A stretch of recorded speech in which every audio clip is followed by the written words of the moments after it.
All right, guys, what's going on? Oh, these things aren't fixed. What the? Hold on. Let me fix this real quick.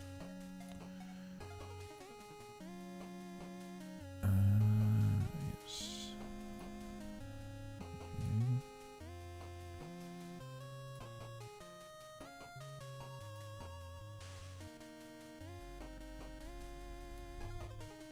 All right, hopefully this should work.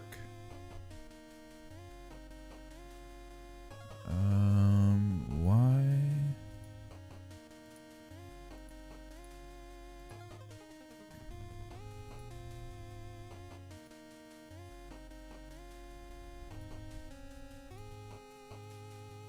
Okay, give me a second, guys. There we go. Oh, I see what the problem is. Aha, there we go. What is up, guys? It has been... I need to check when my last stream was before I start lying. It's been a while though.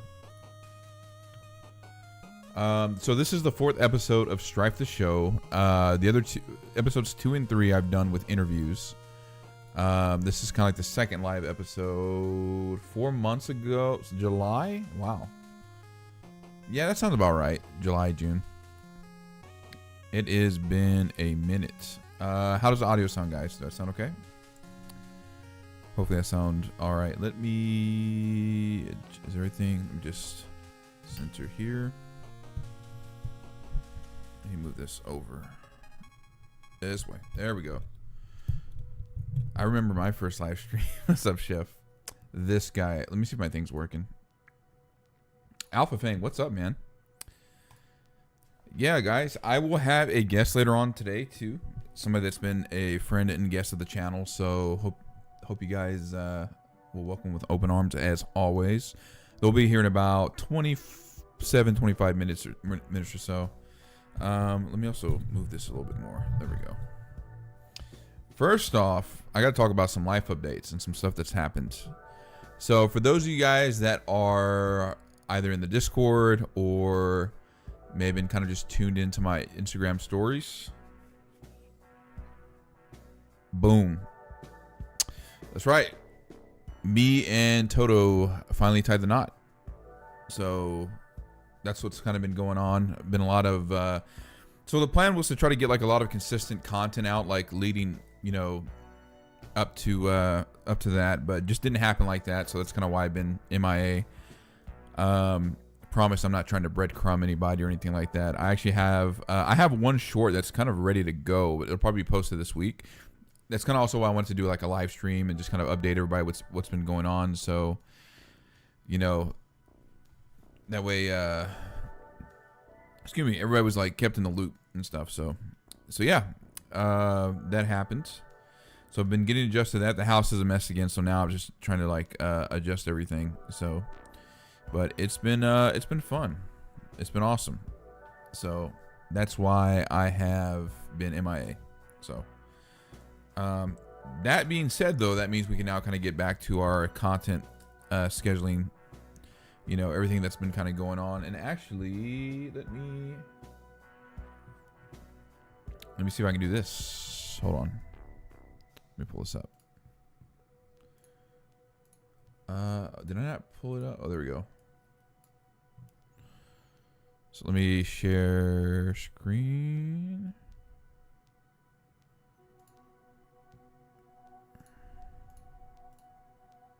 Boom. That was us on our wedding day. So shout out to Chef who came through too. That was also a lot of fun. So let me catch up on... Oh, y'all can't see what I am showing y'all. Whoops. Boom. There we go. Let's see. All right. Thanks, Alpha. I appreciate it, man. Okay, this is still working at least. I got this for working. So let me also move chat out of the way too, or I'll just do that for now.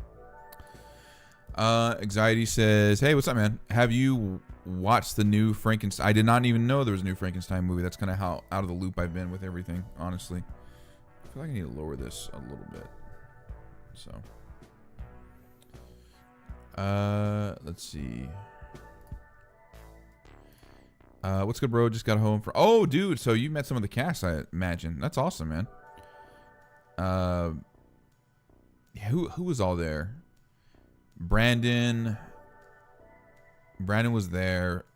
Raina, the actress that played Zara.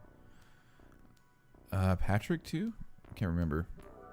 You have to kind of remind me. But I've been, yeah. Brandon's still on my list to meet, and I need to meet him still.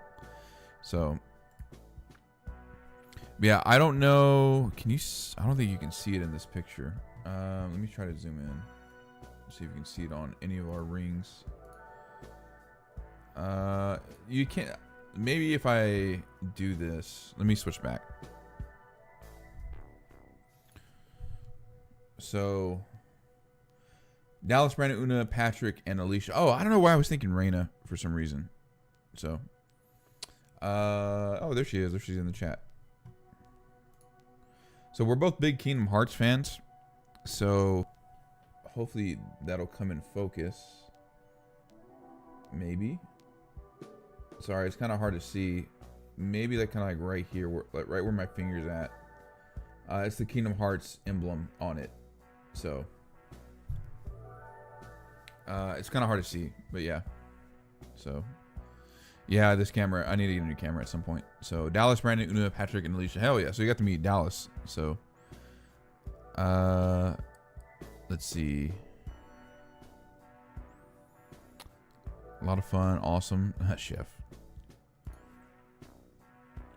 Who be disturbing my server? Yeah, we've had a lot of bots and spam in the thing, so it's been crazy. A lot of people have been like having compromised Discord accounts, and we've had like 2 or 3 in this past week. Make sure to always lock down your accounts, 2-factor authorization, all that stuff. So, hey, Cobra Kai Rapper, I met him at Big Texas Comic Con. My day's going well, man. Hope your day's going too. Hey, Cobra Kai Rapper, can you send me the picture we took in the DMs again? I will showcase it later when I'm talking about Big Texas Comic Con, if you don't mind. Definitely, you already know how to bring the hoodie. Hell yeah, yeah. I forgot to bring that here on. Well, I'll have a picture of it. I meant to bring that here with me in the stream room, so, but that did not happen. So yeah, okay, so updates with the channel real quick. New short coming out this week. Hopefully a new non-Cobra Kai video, but it's a Rocky and Creed video. A little bit more kind of casual, laid-back take on stuff. That will be coming out either this coming week or the following week. I'm still working on the last Terry Silver analysis. I'm kind of getting to the point where I'm just like, not that I'm like tired of Cobra Kai content, but like I want to take my time so I don't get tired of it, if that makes sense. So I am live, Chad. What's up? Let's see. I am doing great. Thank you. Yes, definitely. I got you. Okay, yeah, cool. Perfect. I was excited for non-Cobra Kai content. Chef. DM. Okay, cool. I'll keep an eye out for that DM and check it out. So, what's bro beans? I don't even know what that means. Oh, it just appeared. We got the tweeters and the leaders. Nah, I'm just kidding. What's good, bro beans? Good, man. We're just talking about the just some life updates with the channel. And oh, perfect. Thank you. Let me pull that up here.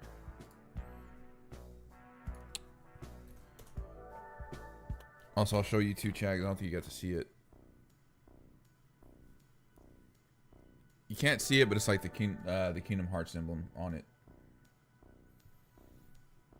Yeah, we both of our rings have that. Let's see.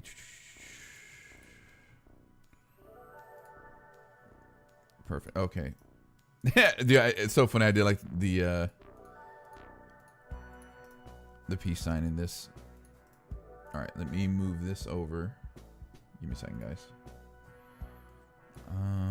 So where are we gonna put? Let's see. Okay, cool.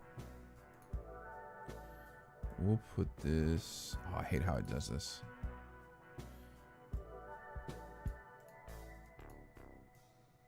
Perfect. Okay, cool. I'm getting my tabs ready.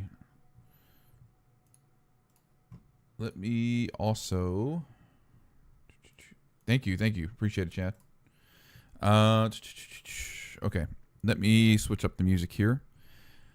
So yeah, Rocky and Creed video. I feel like it's been a while since I've done one of those. I have actually been getting like a lot of kind of flack. No, well, I wouldn't say flack.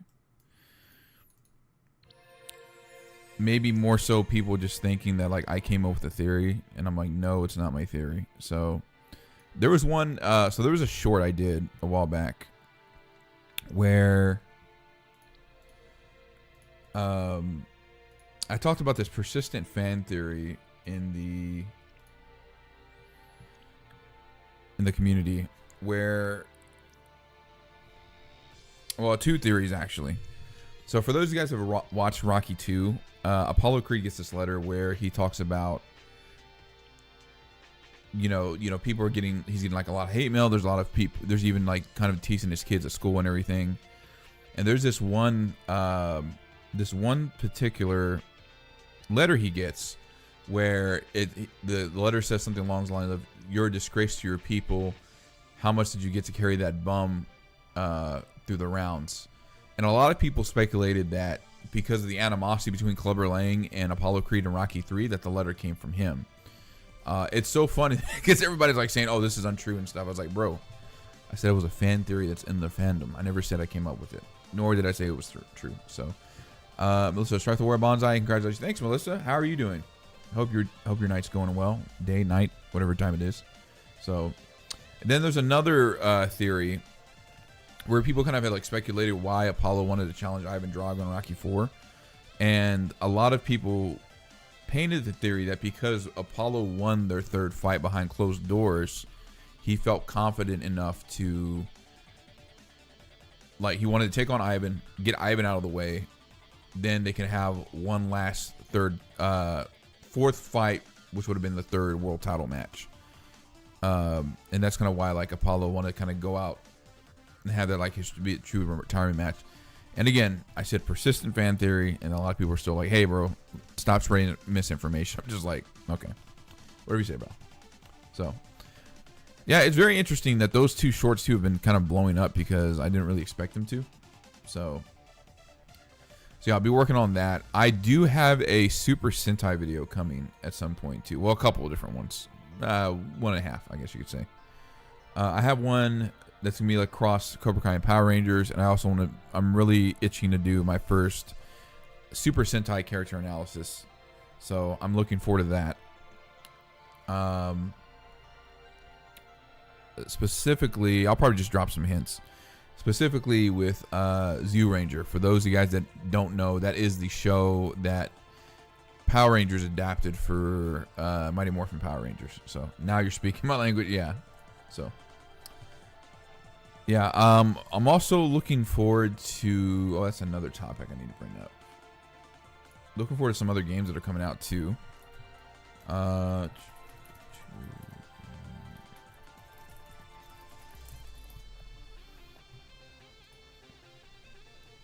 Specifically the new Terminator game. That one's going to be a lot of fun. Definitely looking forward to that. So, I'm trying to think what else has been going on.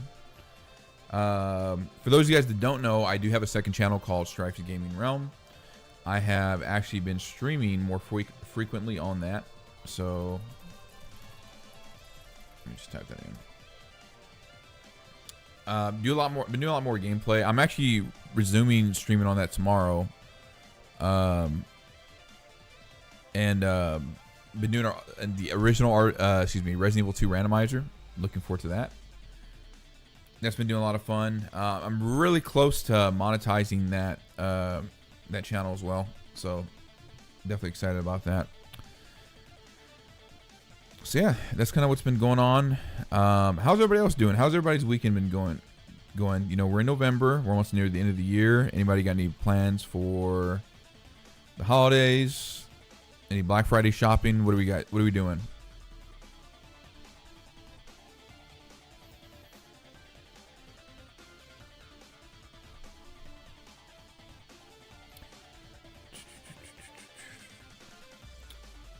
So far, Chad is like, is this pre-recorded? No.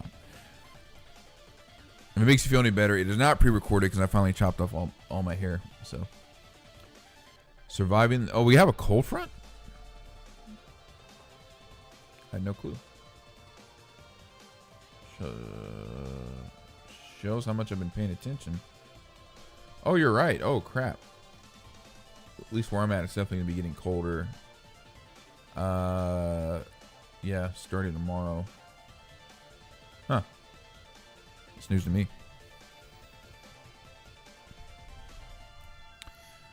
Hey, Melissa, how was the Comic-Con? Yes. So I am, that'll be one focus of the mainstream I'll be talking about later on. But yes, it was a lot of fun. Billy and Ralph was not there, but Mary, Tanner, Martin, and Dallas were there. And Chef was there with me too. We do at least, but also fire warning today. Best of both worlds. Yeah. Yeah, it's pretty crazy. But yeah, looking forward to that. I've been getting back in retro gaming again too. Maybe that's another thing I'll stream.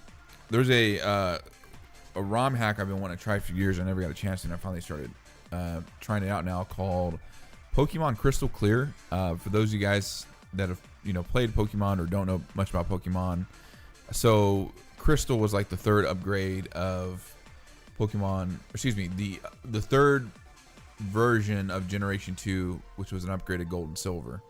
And so what's different about this specific game is that it is open world, so you can start in any city in either Kanto or Johto, and you have a few different starters to pick from. Not just the Johto ones, but the Kanto starters too. You could pick Pikachu. You can pick some other ones too. And you can kind of just tackle the gyms in any order. And I think it... what is the term I'm looking for? It basically curves the levels of each gym you go to. So, like, for example, maybe Gym 1, the highest Pokemon that you fight is like level 10. For Gym 2, the highest one will be like level 15. So... oh, nice. I played a lot of Pokemon. Yeah, dude. Actually, can I reach it from here? Maybe. Hold on. Let me do this.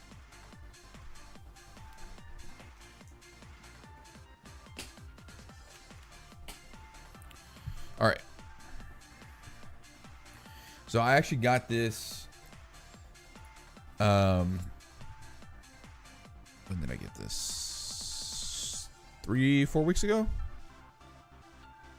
OG Red, and this one I've had for a while, but OG Yellow. So I'm gonna be doing a special video that involves those games, probably on the gaming channel. But yeah, it's gonna be pretty fun. So, how is Z through A?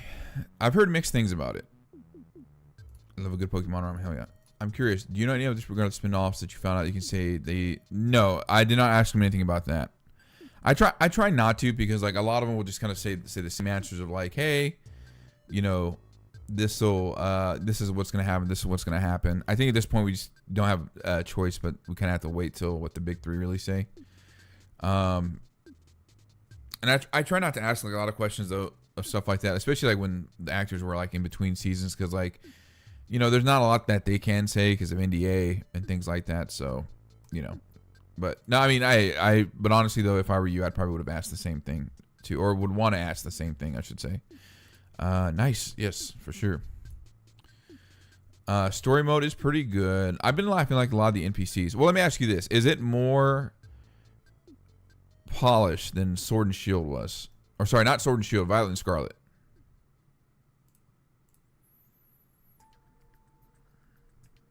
Because I know that was like a mess, and I refused to have played that game.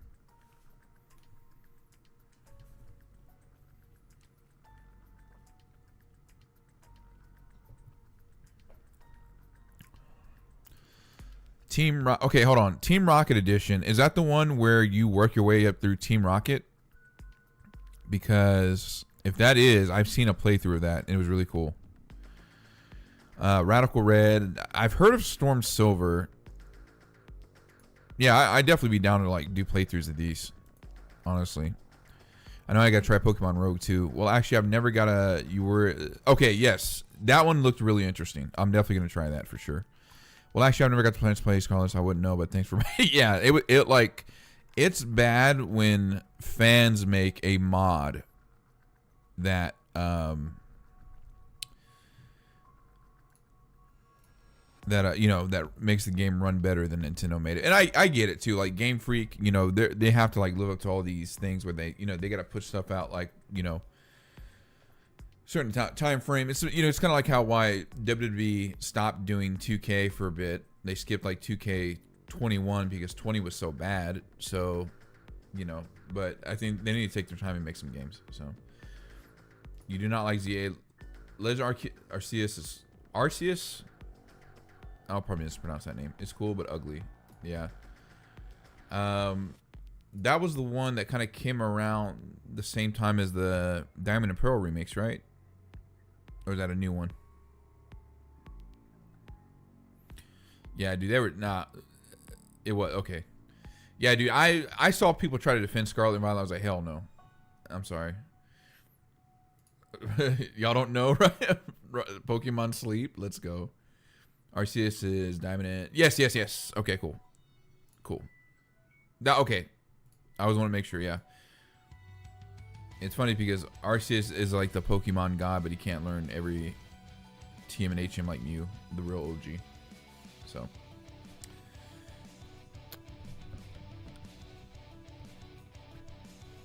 Yeah, I also kind of started getting back into Pokemon card collecting too. That's also another thing I'm doing. It's crazy though. Like there's like a lot of scalpers and stuff, so you gotta really be mindful of like what you pay for. A Steam, hell yeah, dude. I've seen people do that. So, but yeah, yeah. I mean, like for me, first gen was Gen 2. I played Gen 2 and Gen 1 around the same time because I had gold and yellow. A lot of fun. The one I really couldn't get into was oh, let me exit this. All right, black and white. Like I kind of got like to the 4th or 5th gym. I really couldn't get into the 3DS games either, but I want to try to give them a chance. That's cool. And I've been seeing, yeah, dude, it's crazy. Thankfully, some of the stores started cracking down, so I didn't want to put out. So I wouldn't ask them. I didn't think it would hurt to ask. Oh no, that's cool. Yeah, I was just kind of giving my reasoning why I didn't. But no, yeah. And I'm sure other people have asked too. It's all good. So, Black White 2 is the best games. Okay, so here's a question, Chad. Is Black 2 and White 2? I know it's like, is it kind of like Gold and Silver where it takes place like 3 years after like Red, Blue, and Yellow? Emerald Gen 3, hell yeah. I did play Fire Red. I never got to finish. I think Ruby or Emerald. Yes. Okay. Cool. Good to know. Yeah. Takes place a few years after Black and White. Okay. Cool. Yeah. It's funny because like before getting back into Pokemon cards this year, one of the last things I bought, and I'm still trying to look for it. I have no clue where it's at. I don't know if I lost it in a move or what. But you know how like they sell like the Pokemon card tins. I had one that was it was part of like the Black and White set. There was kind of like, you know, around that theme, and I have no clue where that went. And I had like one of those big cards too, and I had like this pack with the big card. Yeah, it was crazy. 2-3 years later at the events of, okay, so kind of about the same, because I think Gen 2 takes place like 3 years after Gen 1, something like that. So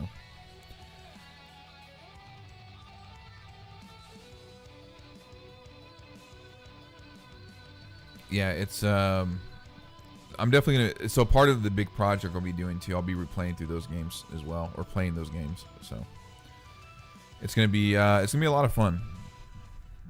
But yeah, we got 5 minutes till our guest comes and joins the show.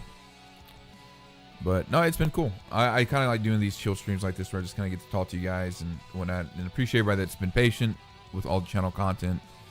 Just doing what I can to, you know,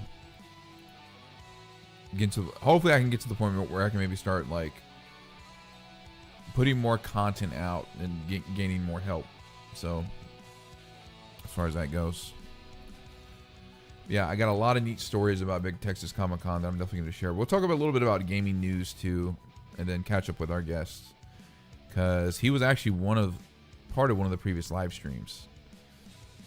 And let me make sure. Okay, I'm not missing anything. Cool.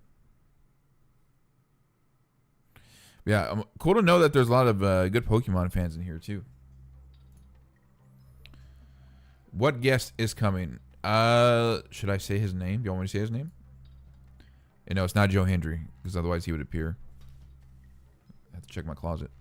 But yeah, he'll be here in about 4 minutes, maybe even sooner.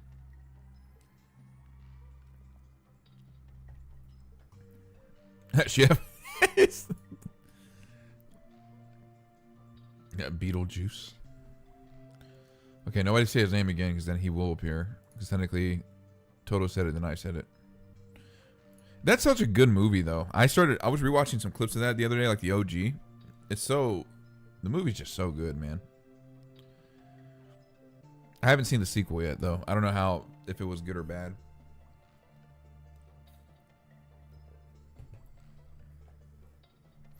Yeah, I've heard some good things about the latest one. But I don't know. I haven't got enough of a census, if that makes sense. So, the game the same. Yeah, that dude, for real though.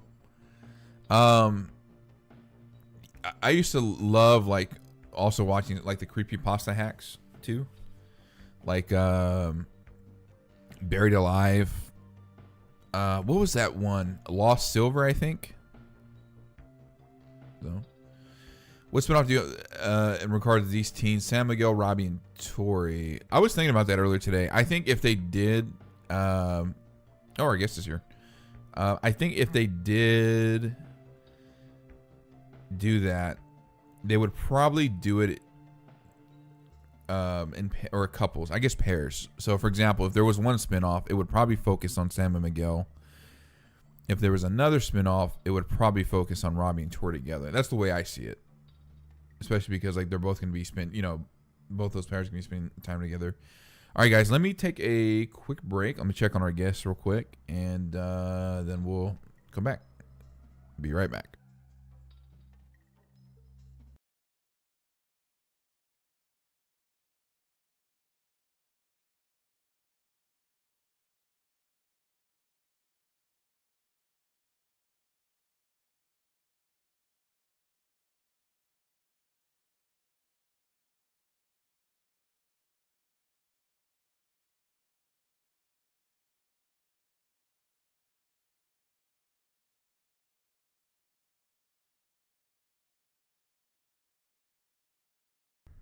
All right, guys. Our guest is here. Longtime friend of the channel, friend of the show. You guys, he always gives me such rousing intros too. I got to think of like a really good rousing intro to give him as well. He easily one of the biggest, I would say, Karate Kid 3 experts. Definitely a good friend of mine. And I mean, the fact that he's gotten to meet so many of these like cast members way before I got to, and so some cast members I've yet to meet, so awesome. He's also actively, and please correct me if I'm wrong on this, working in the filmmaking industry. So give it up for my friend Ken Cole. What's up, Ken? Hopefully that was a good intro.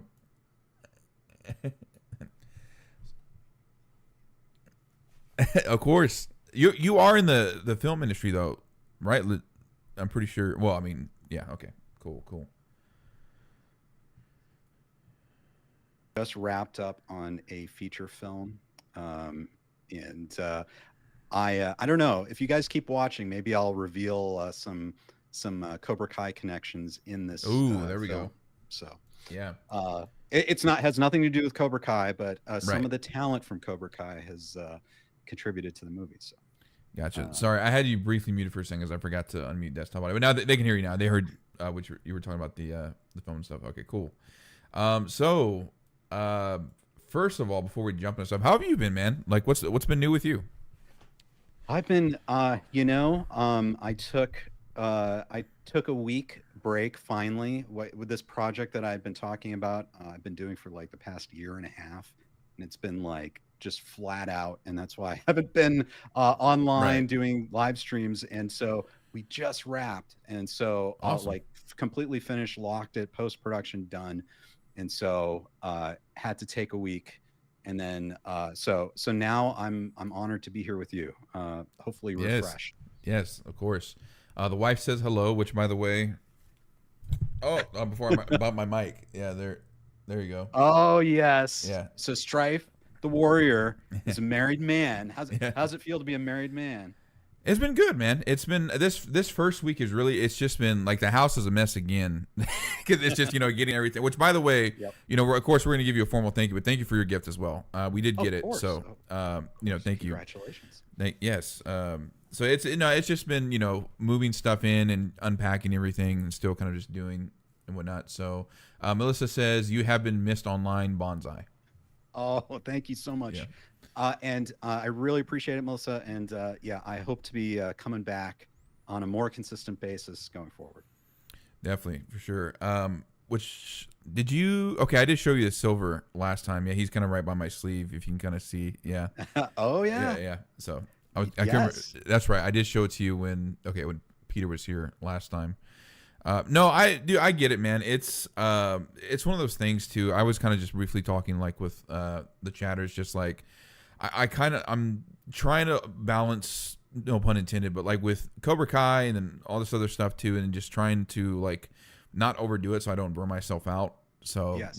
trying to do, but speaking of silver, I don't know if you saw, I had Nick Marini on recently. I don't know if you got to watch the whole I thing yet. did. Awesome. I did. I Yeah. haven't had a chance to watch the whole thing yet, but I'm looking forward to it. That Mhm. is amazing. Nick is incredible. And I'm Yes. so glad you got to have a conversation with him. Yeah, we do talk about you as well. I kind of referenced your interview a few times. So, and yeah, he immediately knew who I was We'll see talking it. about. So, yeah, no, he was really, really cool, really kind. We got to geek out about Skyrim. Hmm. We also talked about, of course, some of his first work. Was it Summer of Eight? I think, is that the name? Yes. Okay, yeah. Yes. And yeah, just talking about what he's doing now, and then of course on a Critical Role too. It's still crazy that like how he was like in Cobra Kai and then Critical Role, and because like that campaign he was in is like, from one of my friends that have actively watched that show, it's like one of the most successful miniseries that they've done, or mini campaigns, I should say. Yes. Yeah. I know. And it's fun to see him. I know you and I are into gaming and that whole sphere. And I thought one of the coolest things about Nick was talking to him is there's just that he's part of that. I mean, Mhm. he loves that. And all these different ways that he connects with at least some of us fans. It's pretty cool. Definitely, for sure. Well, hey man, that's awesome to hear that you've been doing great. I'm definitely looking forward to your comeback, and looks like some of the chatters are as well. That's So, great. and I have a lot of stories to share with you with Big Texas Comic Con. But before we jump into that, we'll check out some news real quick. Let me make sure this tab is pulled up. So first of all, before I'll kind of briefly talk about this topic. Did you know that they were making a new Terminator 2 game? Yes. The Terminator 2D No Fate. Mm-hmm. Yes. Yes. Yeah. And it just got pushed back a little. Is Yeah, that right? that's exactly what I was going to talk about. I was kind of looking forward to playing it because I think it was supposed to come out on Black Friday. So let me bring up the window here for us to check it out, and for the channel check it out too. Let's see, window. All right, so yeah, 2D No Fate delayed again, this time to December, as team needs time to assemble physical editions. New retro game that blends scenes from Terminator 2 Judgment Day with original scenarios and multiple endings has been delayed for a third time, this time to December 12th, 2025. Terminator 2D No Fate sees you play Sarah Connor in the T-800 as you try to put a stop to Skynet's plans before the human race is annihilated. It's coming to PC via Steam, Nintendo Switch, PS5, Xbox Series X and S, and last-gen console systems. It was initially slated to release on September. Oh, that's right. I forgot about it. It was supposed to be a September release before being delayed to the end of October, then November 26th, and now it's been delayed again. Last time, publisher Reef Entertainment said the release date had been pushed back from the original October 31st date due to ongoing global trade and tariff changes that delayed shipment of the components for our day one and collector's editions. And while the physical components necessary for all editions have now finally arrived, the company needs some time. And even though this only impacts the physical editions of the game, Reef has confirmed this delay also applies to digital editions too. First of all, let's make sure. Okay.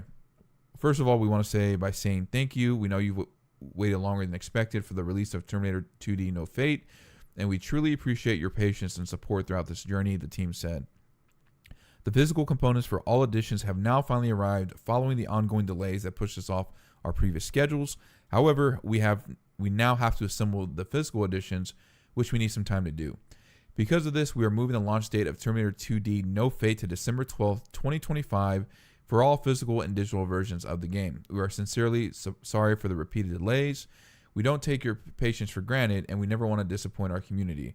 Our goal has always been to deliver the game that you deserve, and we're almost there. Thank you again for standing by us. And finally, in June, IGN reported on how developers tracked down the actor who played Future War John Connor. Oh wow.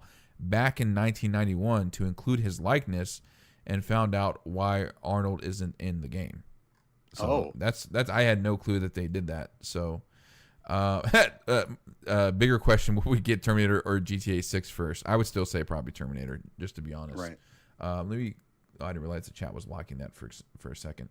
So I will say I've seen a lot of takes that a lot of people would prefer this to be delayed. That way, everything's kind of polished and neat and, ready to go. The fact though that they went and got, and I don't even know the actor's name, but that they got future John Connor, that's really cool.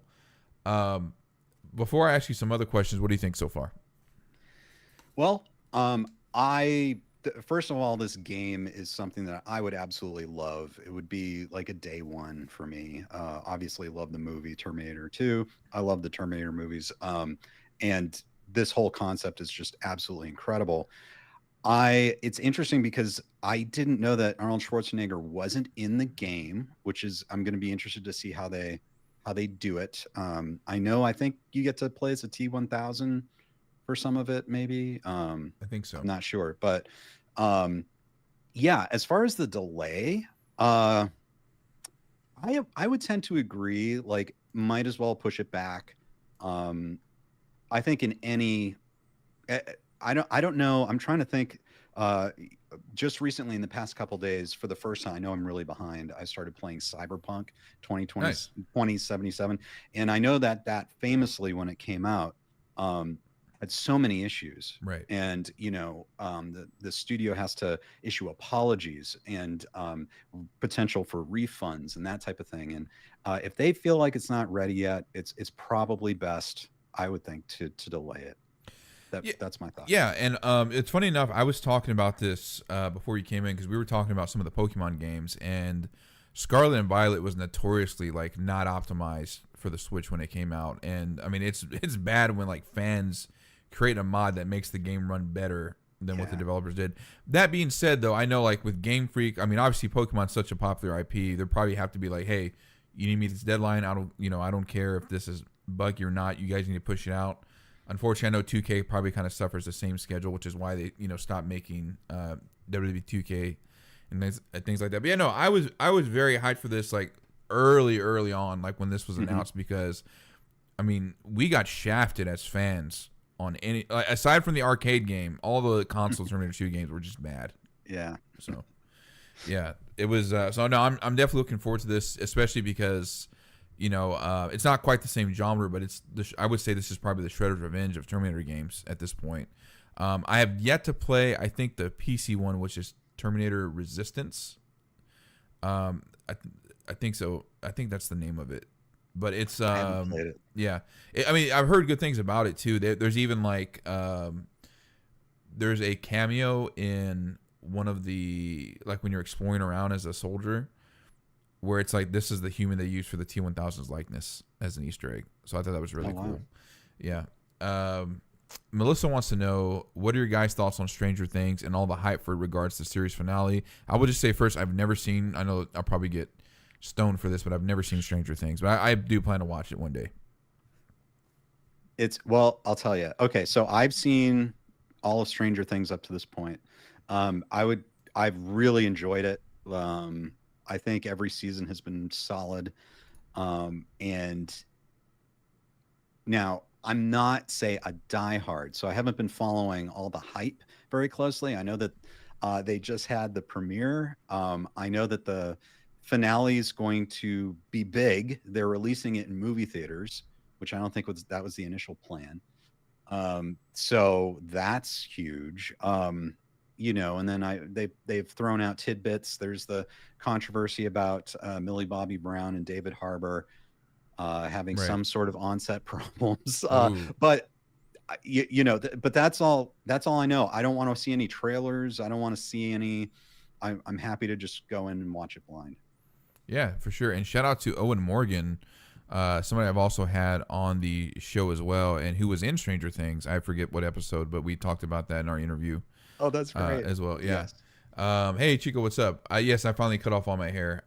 Which fun fact, before we jump to Big Texas, I grew up my hair for 10 months for those photos. I was really Wow. well. What happened was, the last time I got a haircut was December of last year, and I was supposed to meet some of these casts at these other cons. I was supposed to be at ATL Comic Con in July, where Dallas, Mary Tanner, and Martin were going to be, and fortunately I couldn't make it. I had to move at that time, so I just I didn't want to like trim it and then it not be the correct length, so I kind of let it grow out a little bit more. But looking at those photos, I probably should have just cut it anyway. I think like for me, I do Miyagi hair is probably like maybe 3 to 6 months at most, 3 to 5 months. So yeah, it's because like the very first time, I don't know if I ever told you this, but the very first time I did Miyagi, we actually took a thinning razor and we actually pushed back my hairline to match Pat Morita, and then like, Wow. yeah, and then the wife was like, no, we're not ever doing that again. Because what ended up happening was we did shave my head after the con, and I told her, I said, you need to shave it with a thinning razor too, so it'll all grow back naturally. And then you can kind of tell up close, so like it didn't like at the time it didn't really kind of grow back in. So I went to the barber, like, who messed up your hair? So it was pretty funny. So, That's great. Yeah. That is dedication. That is why Stryfe the Warrior is the master of cosplay. Oh man, that's too much. I appreciate it. But we have another gaming topic, something you and I have talked about on the channel. We have some Code Veronica news. I don't know if you've caught up with any of that yet.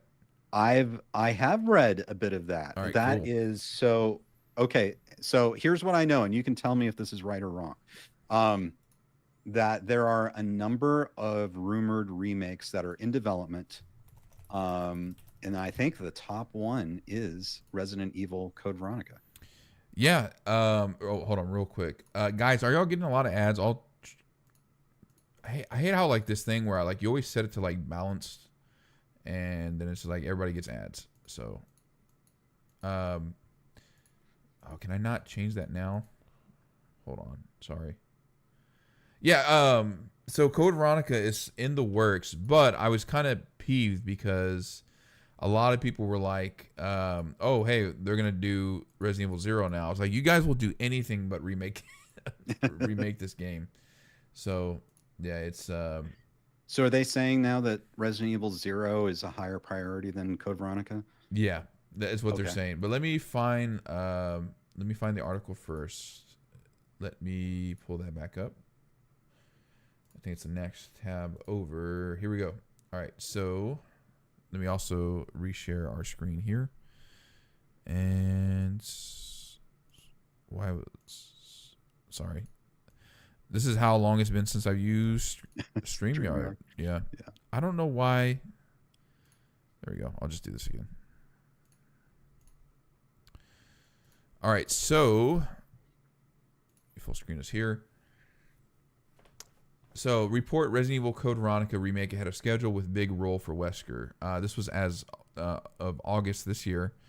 According to well-known leaker Dust Golem, the development of the Resident Evil Code Veronica remake is going very well, with a quality level comparable to the highly praised Resident Evil 4 remake, which is good. So, Dust Golem wrote, Yes. Code Veronica remake is going super well from what I've heard, like RE4 levels of good, which is funny since a lot of the same people, I guess he meant to say, worked on it. Going so well that it's actually ahead of their internal schedule, and they're very confident in what they're making. Let's see. Oh, okay, so maybe we got a correction here. The project is progressing so smoothly that it's ahead of its internal schedule, with the team showing strong confidence in the results. By contrast, Resident Evil 0 remake was recently delayed after a development reboot late last year. Originally, RE0 was planned to come first, but now it looks much more likely that Code Veronica will be released before Resident Evil 0.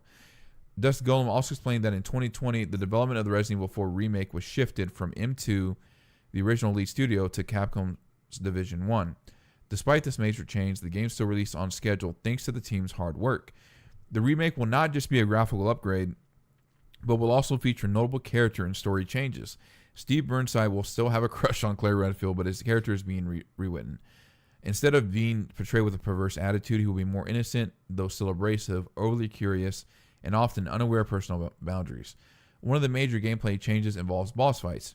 Chris will now fight Wesker directly, awesome, while Wesker's original battle with Alexia will no longer take place. I don't know how I feel about that.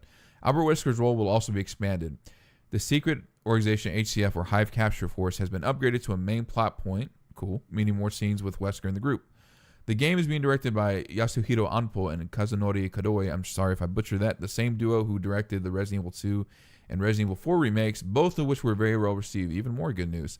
Finally, Dust Golem ended his comments by stating that he will not answer further Code Veronica questions until after the release of Resident Evil 9 in order to avoid spoiling too early. And what I believe, and my friend can correct me if he's in the chat, Dust Golem is a very notable, reputable leaker because he's been leaking a lot of things about Resident Evil 9. So before I go in, what are your thoughts on this?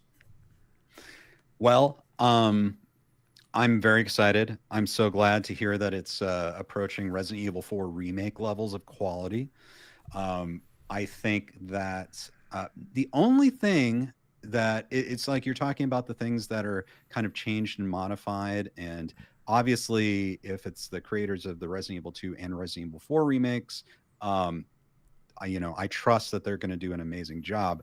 The only thing is, like, Resident Evil 3 remake I thought was fun, but I thought it could have been better, like if they hadn't changed so much. And especially Nemesis, I mean, it was fun. Like, I think it's meant to be played through quickly, but that's an amazing game too. And I felt like the remake didn't quite do it fully. And so I hope that's not going to be the case with the Code Veronica remake, that, those changes that you mentioned, I hope it doesn't, I hope we don't finish it and go, oh man, right, I wish they had done this. Yeah, no, I would say you're totally right in that Resident Evil 3 sentiments, because I've heard the same thing. I've yet to finish the remake. I've definitely played OG3, but I've heard a lot of the same things, that because like they felt that Mr. X was more menacing in 2 remake than Nemesis in 3 remake. So I totally get what you're saying there. I'm very excited for this. I mean, we obviously we did like a very long discussion about this on my channel a while back, and the only thing I'm a little wary of is where they said that Wesker's original battle with Alexia will no longer take place. Right. Now, the only thing I can think of why they're doing that is just to kind of to maybe retcon some things that they did, because at the time, and this is kind of a good discussion too. I don't know if we've talked about. I don't think we talked about this in the original video. So before they did Code Veronica X, because this was Wesker's first appearance since Resident Evil 1, in that cutscene, Wesker doesn't even fight Alexia. He's like, "What power?" And he basically gets like knocked and then run away. Doesn't even know that Chris is in that same room, and he's kind of taken care of. Now, a lot of people, because they always say, like, I guess hindsight's 2020. A lot of people then that know Wesker from Code Veronica X, 4, 5, and onward, were saying, though, this doesn't fit his character, but that's because they changed it in X.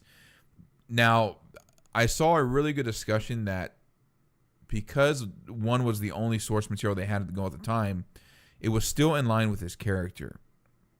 And even in Code Veronica X, I mean, I definitely like that fight.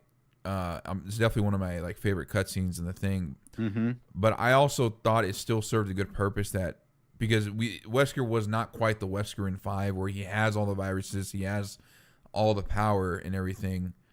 It made sense that like he wasn't able to take down Alexia by himself just yet, because I mean, Alexia's this child prodigy that even Birkin was jealous of, and she perfected this virus for nearly 20 years before she reawakened. So I'm a little, maybe I guess because of all the retconning they've done with Veronica X and onward, that's probably why they're removing it. But I'm still kind of like, I think you could probably still do it the right way, but I Mhm. guess we'll see. But I guess, in place, being able to actually take control of Chris, which I'm assuming is going to be the fight right before the island explodes, or the Antarctica island explodes. That's going to be really good.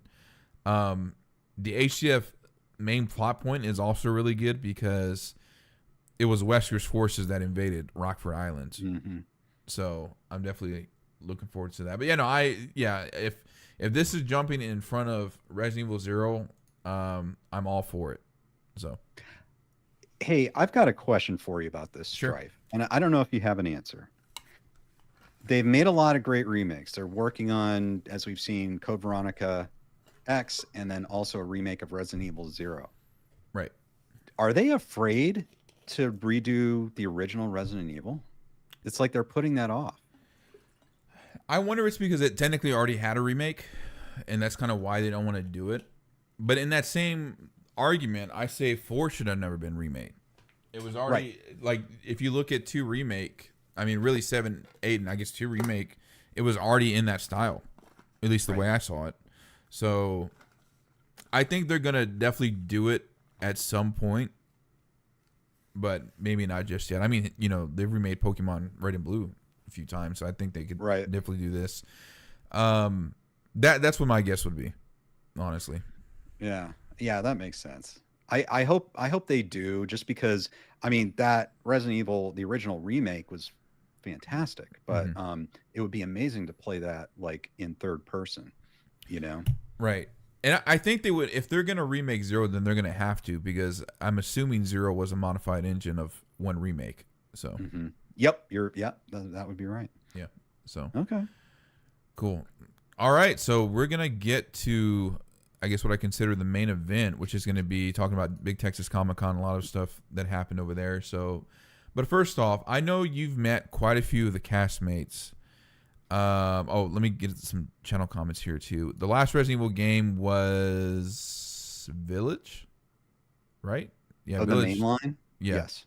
Which that came out in 2021. So, no, I'm sorry. I guess technically 4 remake came after that, so that would probably be the latest one. What about Nintendo? They do nothing but release Galaxy 2 on the Switch. Yeah, that's true. They're very guilty of that. So you met a lot of the cast. Have you met Martin Cove, Mary Mouser, Tanner Buchanan, or Dallas Young? I don't think I've formally met them. Okay. I saw them, but I haven't had a conversation with them. Gotcha. But you met Thomas for sure. That I remember. Oh, yeah. So Thomas Ian Griffith. Yes, sir. Yes. The Thomas. Honored to. Yes. Yeah. Yes. Yeah. No, they were all nice. So to kind of give you some context too, because I'm not sure if I've told you this. So I've met Martin before, which is when I did the hairline pushback in 2021. Met him again in 2022. Very nice.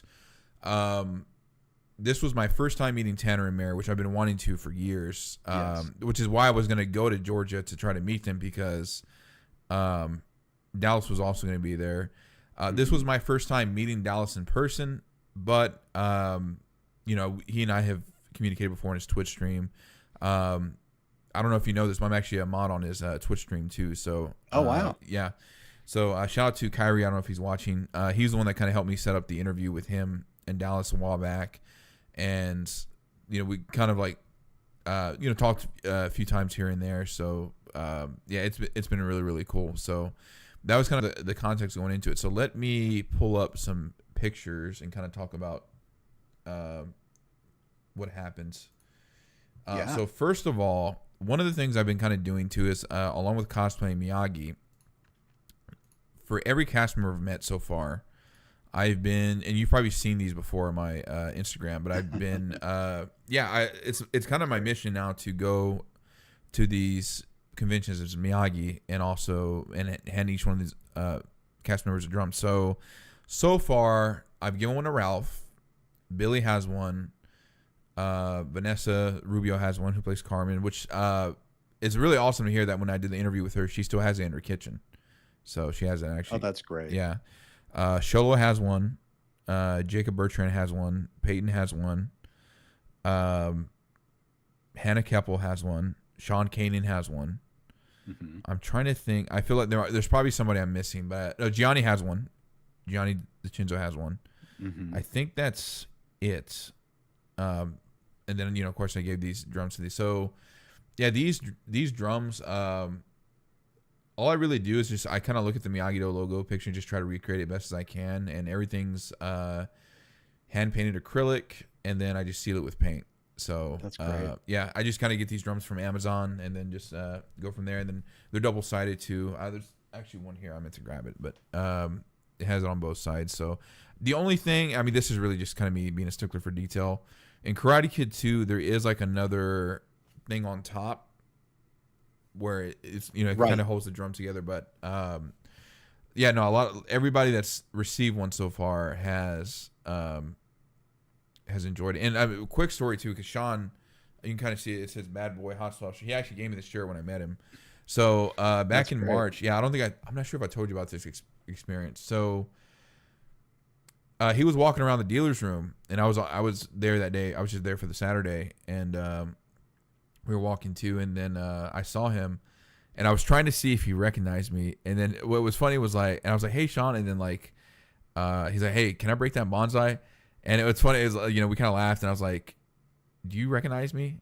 And he was like, "Look," because obviously I had like the beard and the hair and everything. He's like, "Why do you look familiar?" And then I was like, "Hey, it's me, Stryfe." We interviewed, and he's like, "Yeah, that's," and then we shook hands, and so gave him the drum. He was really excited. Cause I kind of just made the trip for the day just to visit him there because it was close to where I was living to at the time, and yeah, he gave me the shirt in return.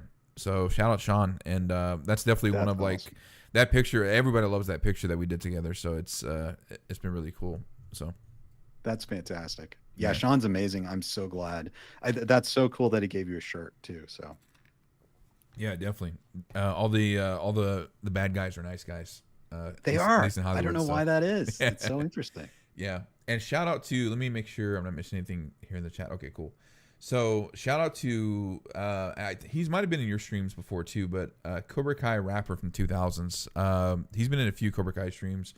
I actually met him there at Big Texas Comic Con. We were in line for Mary Mauser, and he was in her line before I did. And then he recognized me, and so I gave him a drum as well. And then yeah, really cool. So it was really cool that because I think we talked about this last time with Peter was we were talking about hey, do people ever recognize you too? So this was it's still funny that even as Miyagi I get, Yeah. recognized. So yeah.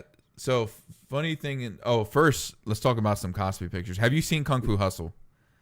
I've seen bits of it. Okay. Yeah, back from, gosh, what year was that? I think it was 04. 90s? Yeah, Oh, 04, 04? 05. Oh, okay. Yeah, somewhere in there. Okay. Yeah, so if you've seen they're cosplaying as the landlady and the landlord Nice. from the movie. Oh, that's great. Yeah, it was I all the time. I've seen the landlady quite a few times, but never the landlord. So that was really cool. And then speaking of Resident Evil, Ada Wong. So nice. unfortunately, I only went Friday. But it kind of worked out because I had a VIP pass, and then it was also kind of easier to kind of get everything I needed to get done. So it was a lot of fun. Have you seen the Boondocks? No, I haven't seen the Boondocks. Oh my god. Okay, man, please, is anybody in chat has seen the Boondocks? So they were the best random cosplay. Chef said. Okay, so man, I don't know if I should. I don't know how to explain this character, but this guy, his name is Uncle Ruckus, and his whole character is like a parody of people who don't like their own culture, basically. So it's one of these.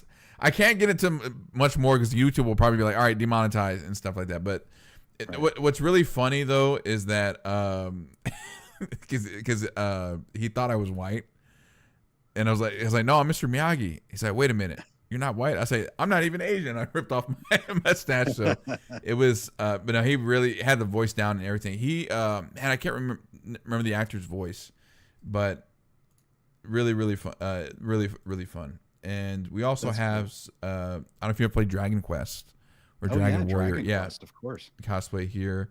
And then this Nice. really, I think the next picture is it Liu Kang? Yes, yeah, Hmm. Mortal Kombat representation because Nice. the original '95 actors from that movie were there. Oh, Robin that's cool. Shaw, Lyndon Ashby was supposed to be there, but I think he had some kind of commitment with like an award ceremony or something like that. But Keith Cook was there, who played Reptile in Mortal Kombat, and then Sub-Zero in Mortal Kombat Annihilation, and Chris Casamassa, who played Scorpion, was there. So, is this the? Oh yeah. Every time I see a Cars Miyagi, I always have to do it, and it always gets like a kick. I think are these the pictures? Oh, that's my friend Chef who's in the chat. We ate Pluckers. Okay, Nice. so the next picture is the thing. So, before I jump in the stories, Chef's like, "Oh hi." It's any question or anything specific you want to know about the convention or these Well, experiences? I guess so. So obviously they had Cobra Kai people there, but Mhm. like, what did they have for panels? Like, did they put everyone together? Did everyone get their own panels? How did that go? Yeah, I didn't go to the panel unfortunately, but typically so last year when they had all the Cobra Kai guests, they had them be part of the panel. They had a panel with the four of them this year as well, and that's kind of typically how they did it with some of the other guests there. I'm trying to think of some notable guests. So the Mortal Kombat, the Hardy Boys were there. I don't know if you're familiar with wrestling. Jeff Hardy, and Okay. Matt Hardy, yeah, they were there. There's somebody from Lord of the Rings was there, and I can't think of who it was. Not Elijah Wood or Sean Astin. They were there last year. There's somebody's image I'm seeing in my head, and I can't think of who it A was. Hobbit. Maybe. So, I'll tell you what. Let me do this, and maybe Chef will probably think of who I'm thinking of.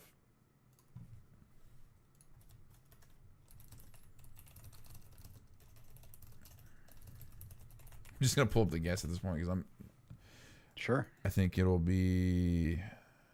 Anthony Starr, The Boys, Okay. Okay. Jason Cool. Isaacs, Jamie Campbell, Louis Guzman, Stephen Amell. So yeah, they had a pretty good. Oh, the original 1990 Shredder actor was there too.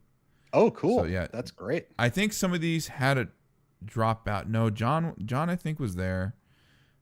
Yeah, okay, so a really good story about Henry Winkler. I didn't get to meet him personally, but he was across from Mary and Tanner's table.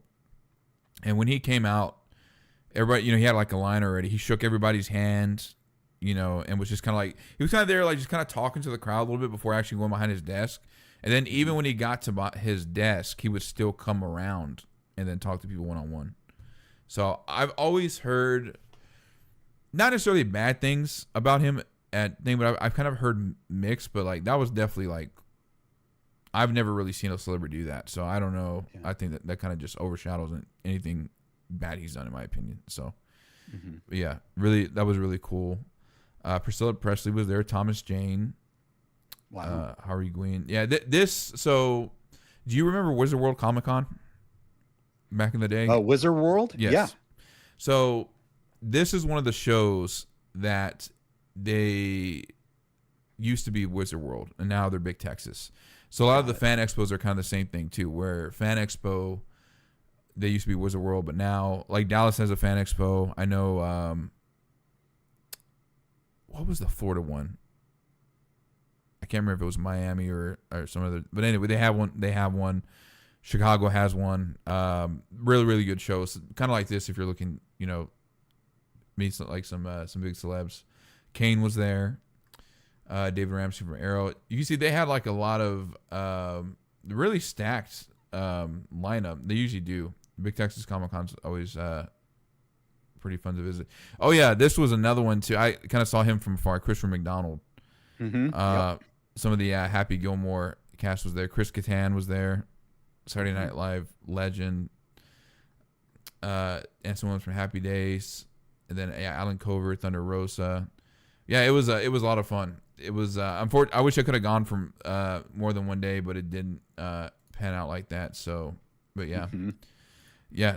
Let's see. That's cool. All right, let me catch up the chat here. Superhero actor, yes. Malfoy guy, yep.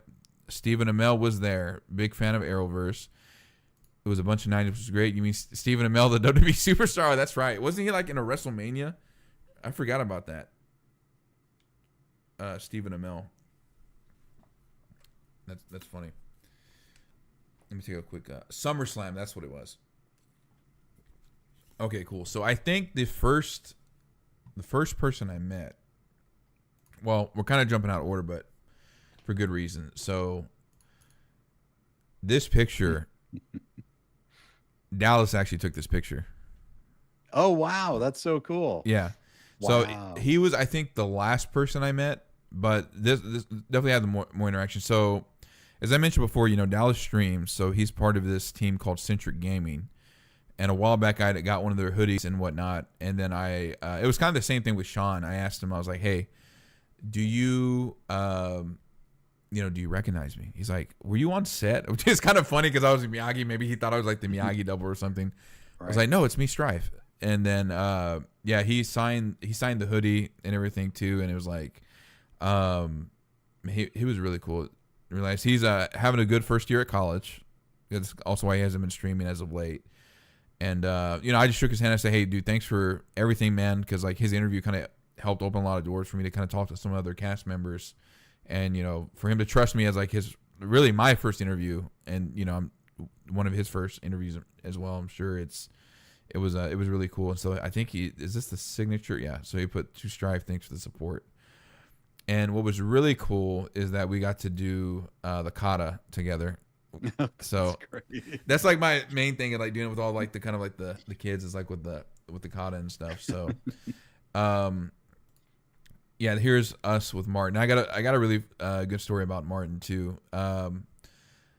So Martin, I showed him the picture we took back in Houston, and he's like, I remember this because he like recognized the bonsai and everything too. And he was really nice, really sweet. He took his time with everybody. And he liked the drum too. I was like, I know you're Cobra Kai, but I think what you did, at least in season 6, episode 14, at least warrants you a drum. And then of course, him handing back the dojo to Johnny. So, he also signed the picture we took, with green, my favorite color. And, nice. Yeah. He also offered to sign another picture, but I didn't want to take advantage of the kindness. I was like, man, it was still really, really cool, really nice. I think that was the 3rd time I met him, so it was really cool. I do need to brag about Mary and Tanner though, because they were, man, really, really sweet. Which they're very, very excited to hear that. So when they got, I told them like, hey, I'm getting married in a few weeks because this was before the wedding. They were really psyched to hear that, like, when we got engaged at the end of 2024, it was kind of like close to their engagement, which was around part 3. Mm-hmm. So Tanner also recognized me from Dallas's stream because I told him, there was a question I asked. I was like, hey, there was a specific scene in, I think it was season 4 episode,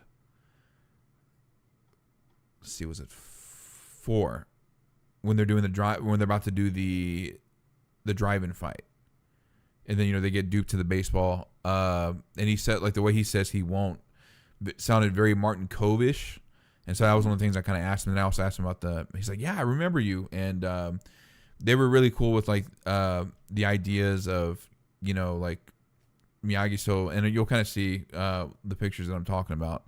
But really cool, really sweet. I felt bad because, so I did a few photo ops. So I did kind of individuals with everybody. Then I did this group one. Then I also did a duo with Mary and Tanner. So I had to like make laps around the photo op because like they have you go in and out in certain times and stuff. So it was pretty funny. But yeah, what this one picture. Yeah, this was definitely like the one I had to do as well, like the Miyagi-Do. So that's so cool. I love how they just jump right in and they're doing it too. That's so cool. Yeah, they were really, really cool. And I was gonna ask them, like, hey, can we do the kata? So it's and this was a really, that reminds me too. The previous year, Peyton List was there, and I told her, I met her. I was like, at the photo, I was like, hey, are we okay with doing a fighting post? I didn't want to ask her to do the Miyagi because that was when part one came out. She already defected to Cobra Kai, so yeah, and so I did the same thing. And like probably one of the biggest compliments I've ever gotten from the Cobra Kai cast was like right after she's like, "You have that pose on lock," basically saying like I did it perfectly. I guess like the way they've learned to do it. So that was really, That's so cool. yeah, really cool. Last couple pictures. So this one we were recreating the Karate Kid one box art, but dude, we got a couple times close to like breaking and laughing because we were trying not to, not to laugh because we're like both like looking at each other in the eyes, and it was so funny. So holy angle. Let me get some comments here. You great, Mr. Miyagi Stryfe. Thank you, Melissa. Yes, I did talk about that on the previous stream, Chico. But yeah, this was really, really, really great. It was, man. We were Tanner's so cool. That's all I'll say. It was really, Yes. and then so one thing I don't know if I told you. So I had another Taekwondo belt test at the end of September, and I twisted my ankle that same day. Oh no! Before or after the test? During the test, or near the end of the test. Okay. I just kind of learned to kind of like walk again too, and then of course this all happened before the wedding, and Mary too. I was like, hey, what should we do? Like, what kind of pose and whatnot? And I said, well, and she's like, how about we do the crane kick? I was like, okay, that works. And so like, you'll kind of see my expression. It's not that I'm trying to be super serious, but I'm trying to like not, because I accidentally bumped into her too, and then I actually try not to, like knock her over and whatnot. But it was really sweet because she remembered to ask me like, hey, which ankle is your bad ankle? So, and then there we go. So, oh wow. Yeah. So that's great. Yeah, because like I think I accidentally like knocked her arm. I was like, I'm so sorry. So she was. They were so sweet, man.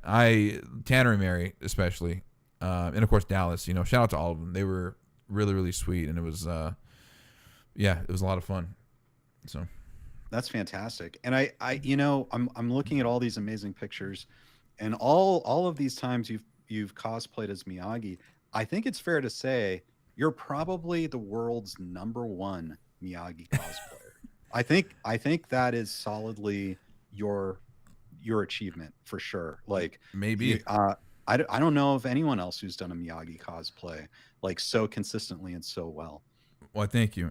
I appreciate that. I will say, and oh my God, I can't think of the guy's name, but I've seen him like he's come across my feed. There's this one in Argentina, and he looks like Pat Morita, like Okay. same exact hairline, same everything. So shout out to him as well. He really, really good. But yeah, I've aside from the very first time I've done Miyagi, like going to conventions, I've never seen another Miyagi. It's always been either me or the one guy I've known. But like I said, I've only seen him at one convention. So, I will say the hardest part though, and you can maybe kind of see it in this picture, is getting the beard to stay on. Especially if I laugh or smile, it'll come off. Like it's even with like the spirit gum. It's been kind of crazy. So I did not unfortunately get any videos. I was also kind of only there. So what ended up happening is how everything kind of went down was, so I did the VIP pass. I also didn't know how busy they were going to be. So I kind of just did their lines first.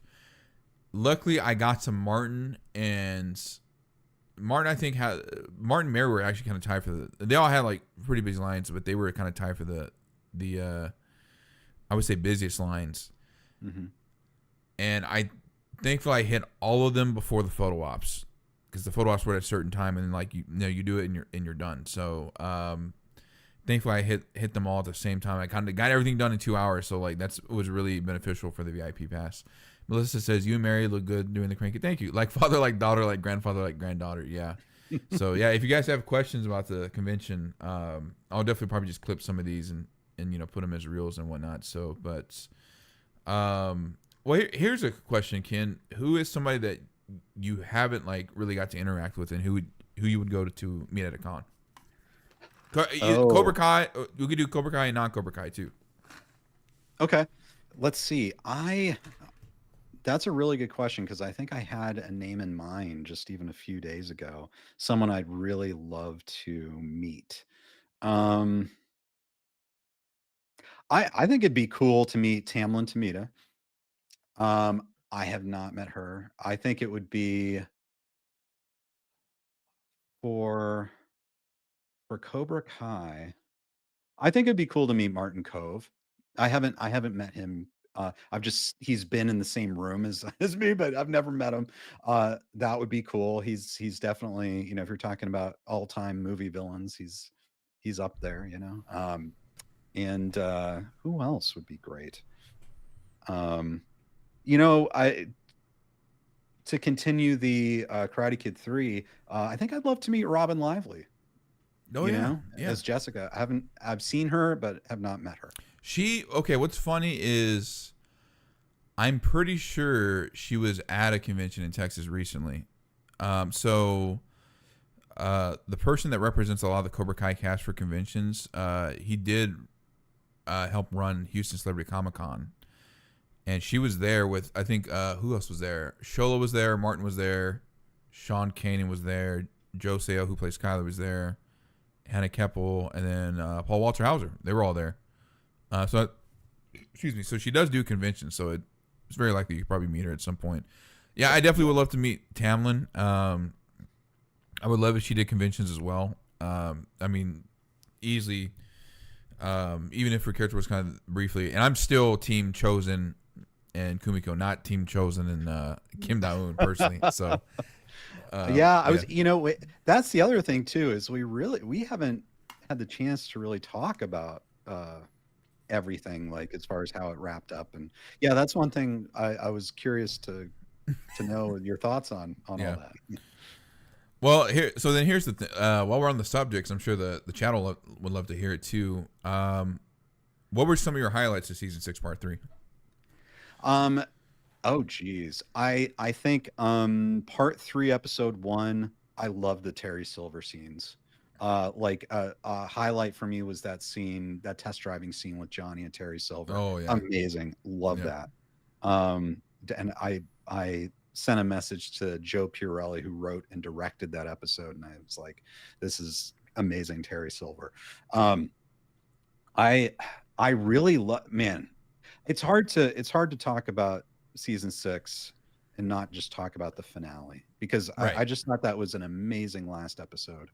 Um, it really felt it really tied everything together. It made me feel like I did when I first watched the first season.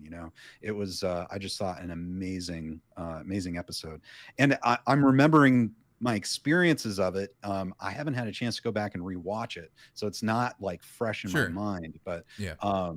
but it's but I love how they ended it. Amazing. I thought it was perfect, the relationship between Johnny and Daniel, from when they started to where they ended. I thought that was absolutely great. I don't what are your thoughts? Man, I will say the one thing when you're talking about Into the Fire, so the first episode of season 6, part 3, Mhm. one of the best callbacks I think was when he's leaving the house. It's that same shot of Karate Kid 3 where Silver has the shit-eating grin as he's leaving. He's like, "Oh, my Yeah. plan worked," but now it's like completely like, "Oh, I don't know if this would have worked." That was really great. I mean, skeletons, that I will probably never not. I don't think that can be talked about enough.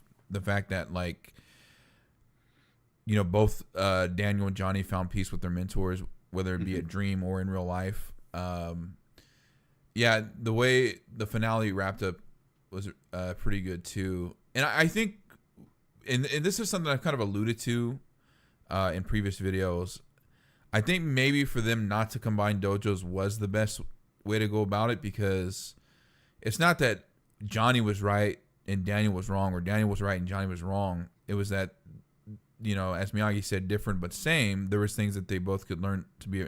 And if you look at, in hindsight, looking at the shows, writing the ambiguity and why they never wanted Johnny and Daniel to have one up on each other in, Cobra Kai as a series, makes a lot of sense too in retrospect, because there was something, both things that they both were used good and bad to each other as well. I mean, you even think about season 4, it was technically a Cobra Kai technique that won Miyagi-Do the championship. Just kind of like in season 6, it was a Miyagi-Do philosophy that won Johnny, you know, who was a Cobra Kai student sensei, that championship. So, yeah. Yeah, so very good point. Very good point. Yeah. Yeah, I think I think it ended very strongly. I thought the series I mean, especially part 3, I thought really hit it out of the park. Definitely. Melissa says, Ken Cole, what are your own thoughts in regards to Cobra Kai spinoffs? Yeah, there's definitely a lot we can talk about there. In regards to the teens for spinoffs, which teen do you think might get a spinoff first? Sam, Miguel, Robbie, and Tori. I think you probably came in when I said that. I thought that like if they did spinoffs, they probably would do them in pairs like that, because it would kind of make sense for Sam and Miguel, Robbie and Tori, and I didn't say this earlier, but also maybe Dimitri and Eli too. So the question is, what spinoffs would you like to see? And the second question is, out of these 4, who do you think should get a spinoff first? Sam, Miguel, Robbie, or Tori? Wow. Okay.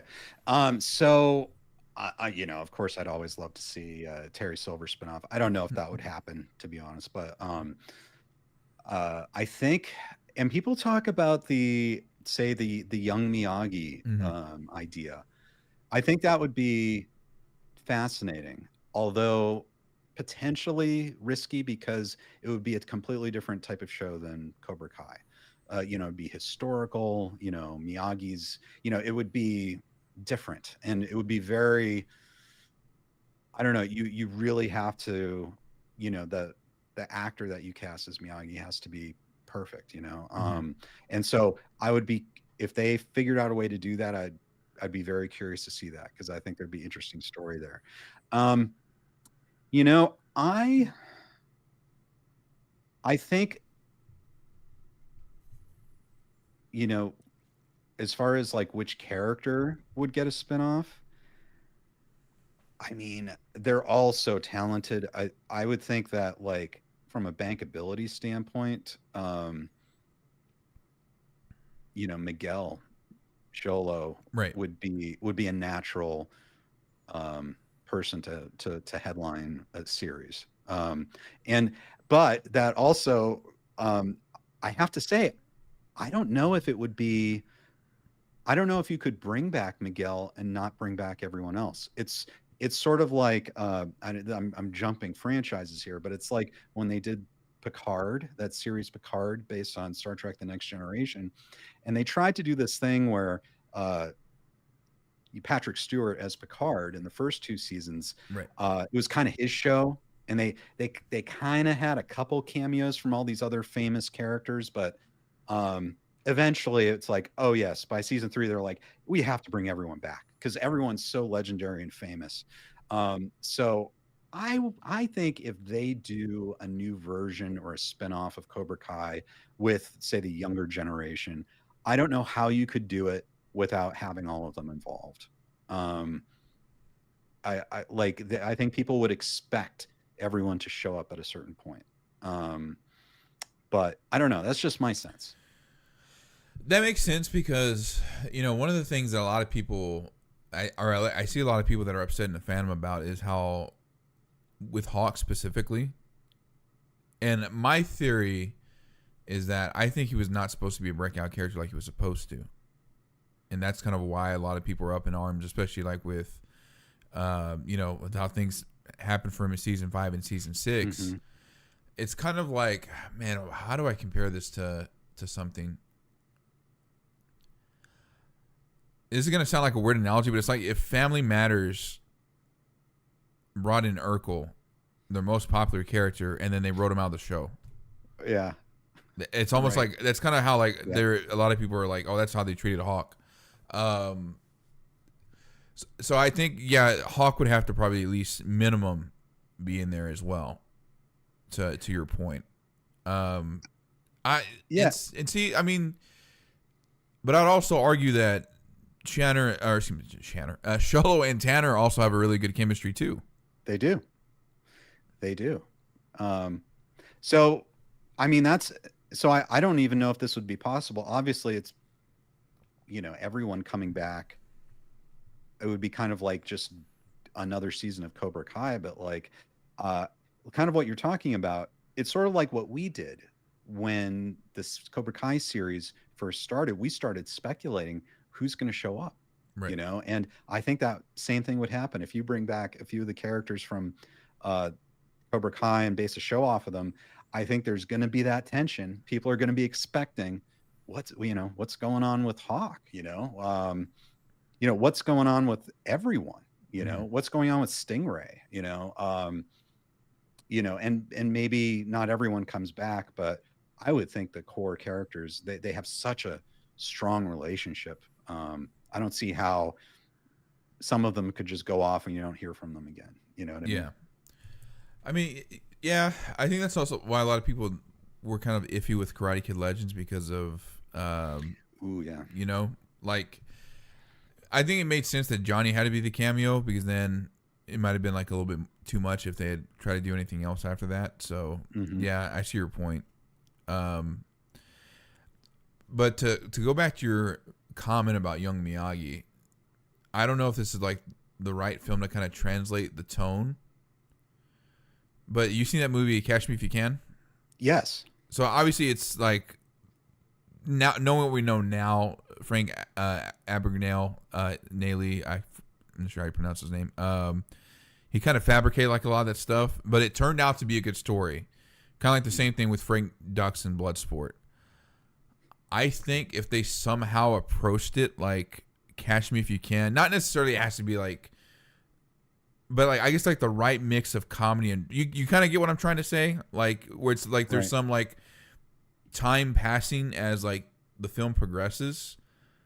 I don't know Right. why, but I feel like that kind of tone could somewhat work for young Miyagi. Maybe you get what I'm trying to say. Yeah. Oh, yeah. Yeah. I hear you. Yeah. I think you're right. I think that could definitely work. Yeah.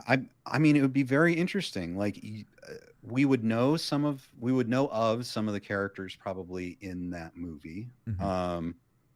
I don't know when they would. It'd be interesting to know when they would choose to set the movie. Um, like, would we see him in World War II? Would it be after that? Would it be when he's finally arrived in Los Angeles and his personal tragedy is in his past? Right. Or would we see that over the course of the series? I don't know. It's and he's funny. He's Miyagi's funny as a character, but I think we would also have a lot of new characters. They'd probably have to create new characters, Yeah. and it'd be interesting if like Robert Mark Kamen would be involved in helping to sort of create that idea just because he created the character. Right.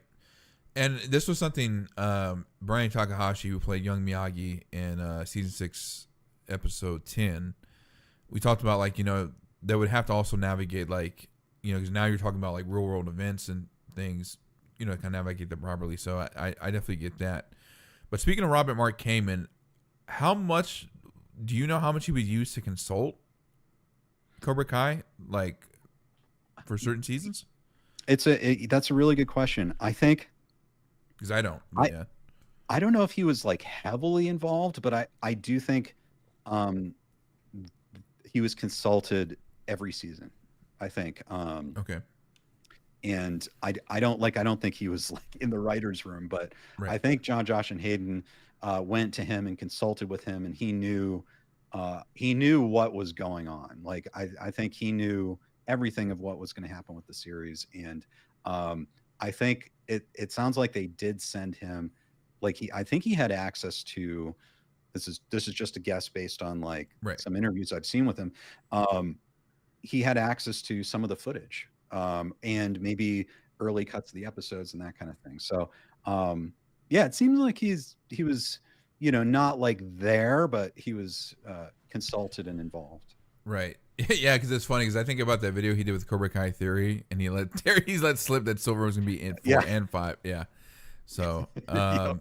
Melissa has another question. Is there anything that you wish they had changed in season 6, and is there anything that you wish that they could have added?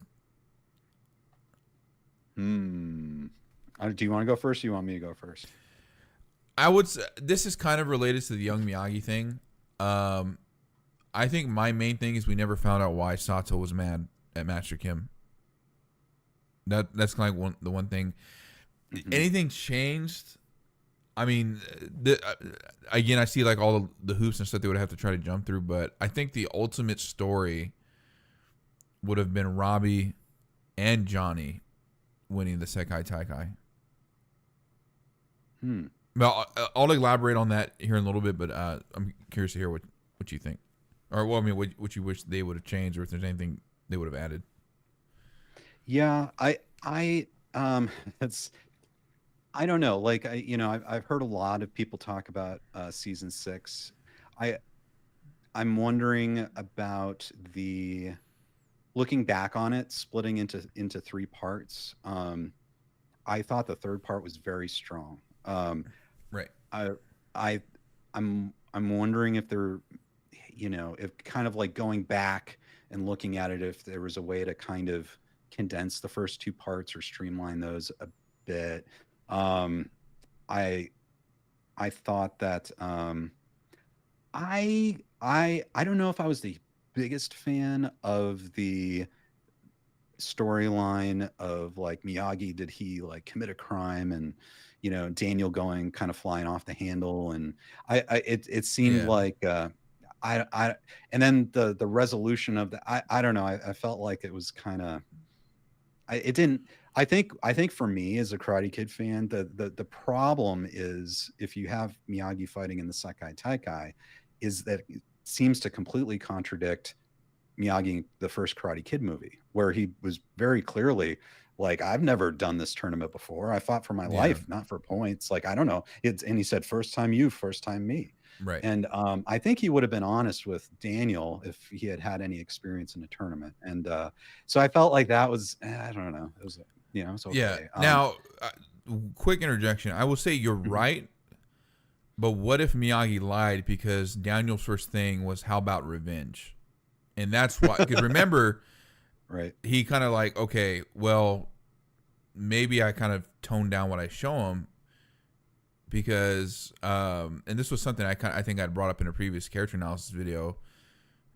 Chosen gave him the secret pressure point technique because at that time Daniel was ready to learn that, and then you look at what happened in season 4, episode 5. He tries to use a nonviolent situation, and then it kind of shows. Again, that's why he shouldn't have been taught stuff like that, because he was going to use it irresponsibly. Right. Yeah. So yeah, that's a good point. that could, but no, but yeah, it is still kind of a weak retcon. So I agree with what you're saying there. So And maybe that's it. Like, and I don't know. I think it's that, but also I felt like at this point in the series, maybe Daniel's reaction to it was a bit much. yeah, And then of course, very sad about, my boy Terry Silver and John Kreese. I wish maybe that had been a little more mysterious, like what exactly happened to them. It was it was quite the moment at the end of that episode, and you just see the huge explosion, and it's like, okay, it was a very different moment than anything else in the franchise, I think. And I think with these arch villains, movie villains, classic characters that are always about, Cobra Kai never dies. I wish maybe it was a bit more mysterious about what exactly happened to them. yeah. That's Okay, me. that's fair.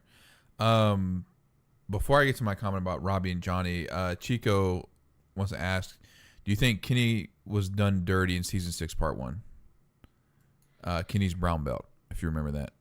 Right. Yeah. Yeah. I remember watching it with my wife, and she was like, "Oh," I was like, "Yeah."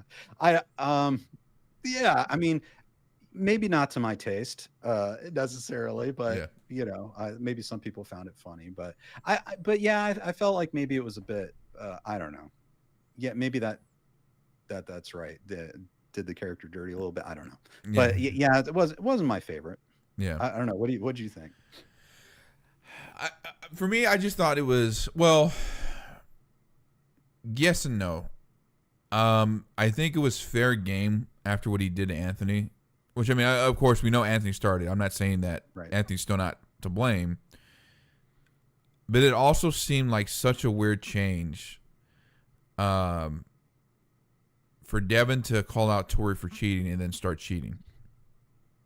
That was my whole issue. Yeah, with yeah, that that's a good specific point part. too. Yeah, Not and to kind of talk about Daniel flying off the handle. I kind of felt like that with Johnny too, because like I don't know if you remember, but I did the short where I called Johnny a hypocrite because, well, for one, it seemed a little weird that he was kind of going like, like, oh, I want to do things my way. I mean, I get ultimately that's why it was better for them to have their own dojos, but it seemed up to this entire point, Johnny never said anything negative about Mr. Miyagi. In this one argument, he's like, the guy was a liar and a thief. So that also kind of seemed weird because it's just like, well, he held this guy in high regard. Like, even when Daniel in season 4, which I was so excited for that moment when they finally did it, was he pointed out, dude, Miyagi-Do saved your life more than once. And he never didn't argue with Daniel after that and just did the training. So that seemed weird in retrospect. And my thing was like, a lot of people got mad, but then what's funny is like how season 6 part 3 played out. They're like, oh, Stryfe was right. But so let me ask you a question, Ken. If I say, hey, don't steal a bike, that's illegal and it's wrong, but you see me doing that thing, is that not hypocritical? Yeah, because nobody was understanding that. Because I said my whole argument, and I thought I pretty well explained it in my short, was that it's rich for Johnny to call Miyagi a liar and a thief when he lied about how the conflict with Daniel started to Carmen and Miguel when he left out details. And also he lied to it about Kreese, because Kreese said, if you remember Karate Kid, I heard you jump some of my students last night. I'm afraid your facts are mixed up. That was the whole. It proved right there. Johnny tried to like skew things and here's his perspective. And now there's a point of different perspective of like, well, Johnny had feelings for Ali, that's why he went after Daniel. That's perspective. What's lying is saying, well, he moved in on my girl and acting like you guys were still together when you guys were broken up. That's lying. That's like two completely different things. So I said it's, the lying thing. And I said, even though nobody likes Sid, he still stole from his own stepfather. So to say those things about Miyagi is hypocritical. But everybody was like, oh, it's kind of funny how the fandom is sometimes. They're like, oh, you talk bad about Johnny, blah, blah, blah. I said, well, I talk good and bad about everybody. Like, and I get where Daniel was putting Miyagi on a pedestal. He's definitely faulted for, that's his fault for sure. And, and like I always say, but the reason, not the excuse, but the reason is because that was his not stepfather, but father figure. I mean, I probably would act the same way if I'm like, hey, don't, like, if somebody said like that about my father figure and that was the only guy I knew, I would deck Johnny too. So yeah, and that was the very last scene of part 1, right? Yeah, one of the last scenes. Yeah. And the other thing that was weird about that too was that Johnny cared about Tori all of a sudden when he was never really a mentor. And that was also kind of weak in season 6 part 3, because like he's like, Tori, I was your first sensei, but it was mostly Kreese mentoring her in season 2. Right. Like he was and the other thing too, and this was something I don't think the show ever elaborated, Johnny also didn't even know that the LaRussos helped out Tori. So no, Daniel and Amanda weren't favoring her. They've helped her. Mm-hmm. So yeah, that I know that was another. I remember a lot of discussion about that. Yeah. Well, after that came out. Yeah. So good. Chad says good job, Stryfe. Thanks, Chad. Is there any other question or anything that you wanted to discuss? I think Melissa has a really good last question we could probably wrap up the episode with. Sure. Okay. So Melissa asked, do you guys think that Sam has the potential to hold her own spinoff with her character's journey in Okinawa, especially with Mary being so willing to return to that character again? And I think another part of the question is, oh, I forgot about my Robbie and Johnny thing, but I'll answer it. I'll get to that after this question. The other part, anything you think they would have changed with Sam in season 6? So 2-part question: should they have changed anything with Sam in season 6, and do you think Sam could hold a spinoff on her own? I think that Mary Mauser, I think she's fantastic. I think she does an amazing job. I can't think of anything offhand that I'd necessarily change with Sam for season 6. I'm trying to think. I mean, I think they were pretty consistently sort of true to her character. And as for whether she could hold her own spin-off, I think I think she would be a very important part of any spin-off, but I still have this feeling that if they tried to do a spin-off with um The one character. just Yeah. the one character, then we would just be everyone who tunes in to watch Sam is going to be missing everyone else. It would I feel like it would need to be more than just Sam. Um, Yeah. but maybe that's a great place to start a spinoff. You know, I think. I don't know. What do you think? Yeah, I mean, for me, so and just to kind of to clarify, I don't dislike, or excuse me, um, I don't hate Sam. I don't dislike her character or anything like that. But since I've been doing these character analysis, there's a very loud, I don't know if it's a majority or minority, but there's a lot of people that do not like Sam for whatever reason. Mm-hmm. Same thing with Daniel at times. So, but then it's like in person though, there was a lot of people in her line. So I don't know. If I were to judge purely by internet like crowd, I would say probably not, just because they're gonna be like, why doesn't Hawk have? You know, then so and like it's so stupid because Miguel was the one chasing her throughout the entirety of season 2, and yet people want to blame her for the school fight when it's not her problem. So, yeah, see exactly Chico's. It was like, yeah, Sam Claus not the show problem. I just debunked that with season 2, but anyway, so that's now going by. Hey, what's up, Crit? Going like I said, if we were to go maybe in person, I would say probably yes. But I think you have a good point that it's probably just going to be it can't be just one character, at least with the kids. So yeah. So yeah, it's crazy. Oh yeah, my last comment. So here's why I think Robbie should have, or why the writing would have worked if Robbie could have won. First of all, I'll kind of use like a analogy here. How much of WWE you kind of kept up with like the past couple years, or not a whole lot? Not a whole lot. Did you No. did you at least hear Cody won the title a while back? Cody Rhodes, Dusty Rhodes' son. Yes. Okay. Yes. So this whole storyline was Sam has potential. Yes, yeah. So we agree Sam has potential. That's what Melissa was clarifying. So to kind of give you background, Cody was in WWE for a while, and he never quite got to main event status. And they, Vince had did this weird thing with Stardust, which I kind of thought the character kind of worked because it was like a spinoff of Goldust, but he hated it, so fair enough. So then he went to the Indies and eventually ended up in AEW, where he became a world champion. Well, because AEW at that time was almost kind of like a mirror of the Monday Night Wars, where WCW forced WWE to change their product. Cody became a hot commodity.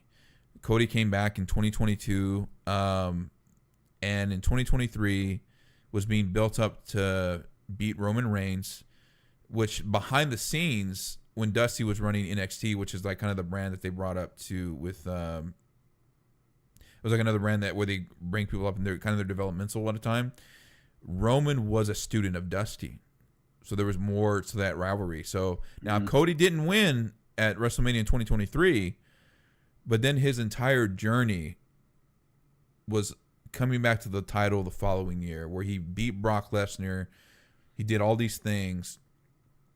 In night one, he and Seth Rollins lose the tag match to Rock and Roman. So that invokes bloodline rules, which means anything can go. But because of that, Cody had help the following night when the bloodline, which is Roman's faction, tried to interfere. So at the end of it, Cody won. And I really recommend watching this match because this is probably like some of the best storytelling with everything. Now, here's why I think Cobra Kai could have taken a page out of W book. So in season 1 through 2, you have like Miguel's arc of him being a champion and what that means and what Cobra Kai really means. Season 3 and 4, and of course Robbie comes up short in both of those fights in season 1 and 2.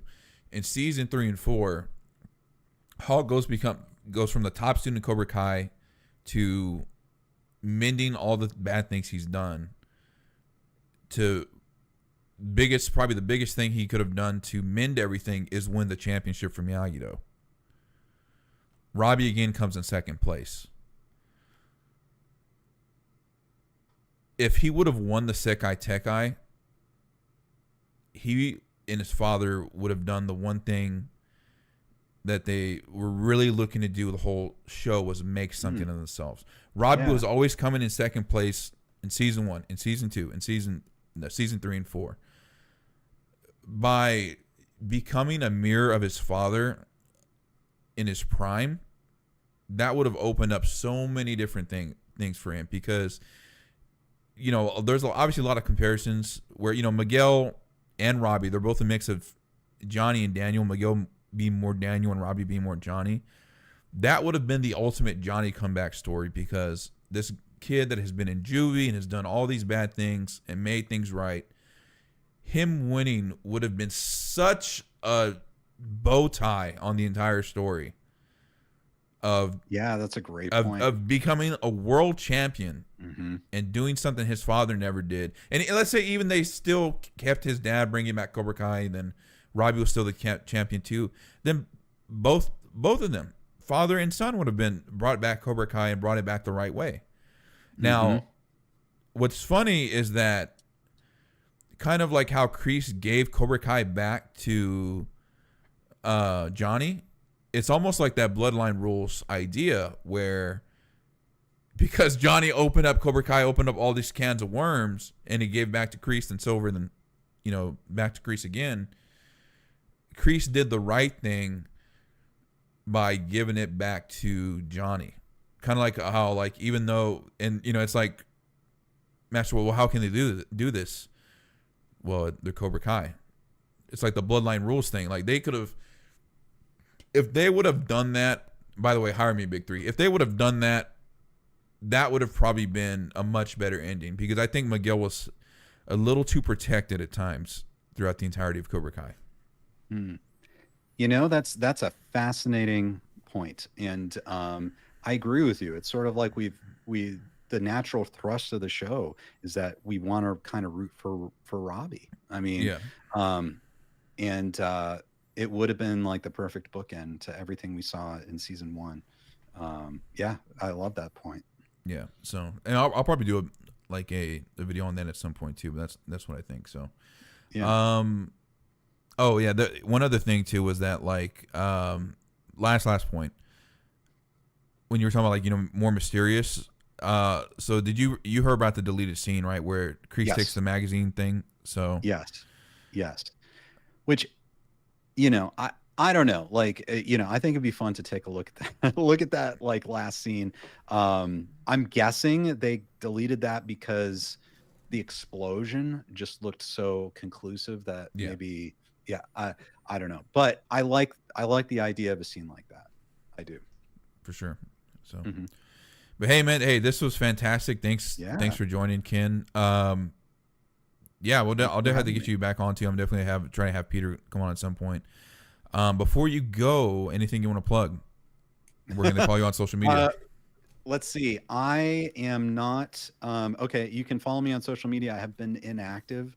It's Kennergy Cole on X and Instagram and Facebook. Also, my YouTube channel is Ken Cole, and I should have in the coming months. I should have something very big to reveal. But we're not ready to reveal it yet.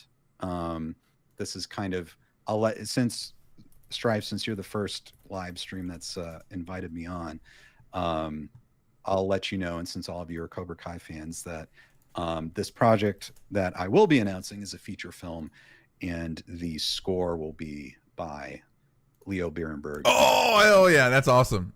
All right, I'm definitely looking forward to that. And it's phenomenal. So, yes.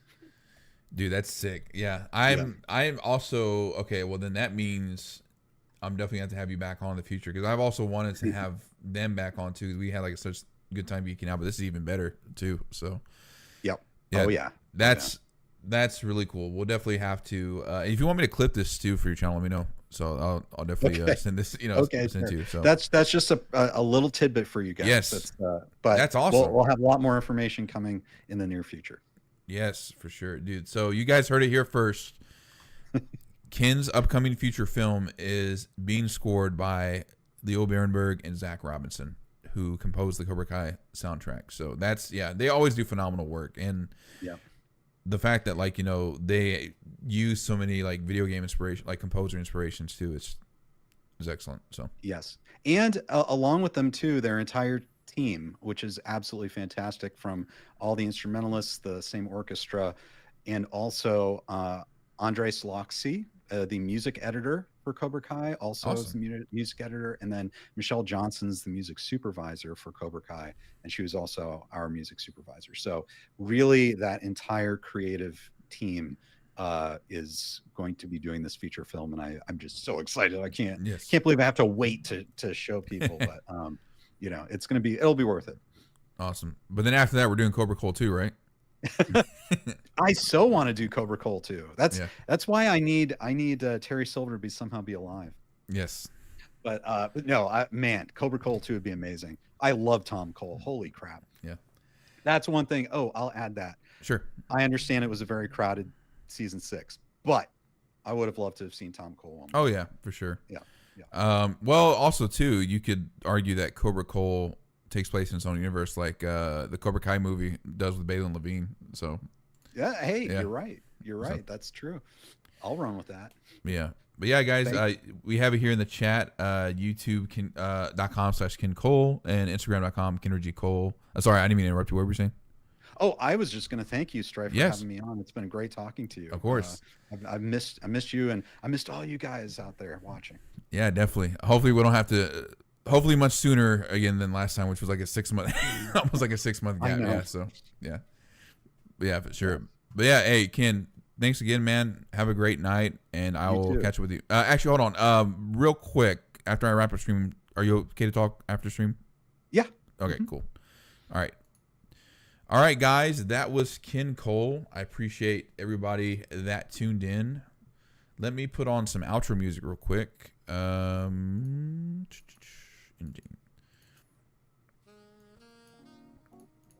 Let me also do this. There we go. Cool. So, Cobra Kai rapper, thank you, man. Appreciate it. Have a blessed night as well. Chico, Melissa, Chef, Chad, everybody else, Show Crit that stopped in. Thank you guys so much. I will be live tomorrow on the gaming channel at 1 p.m. Central Standard Time if you guys want to tune in at Stryfe's Gaming Realm. I will have the short uploaded this week, and we'll keep you guys posted with what we have going on next. So thanks for tuning into Stryfe the Show. You guys stay beautiful, stay awesome, and I will catch you guys around next time.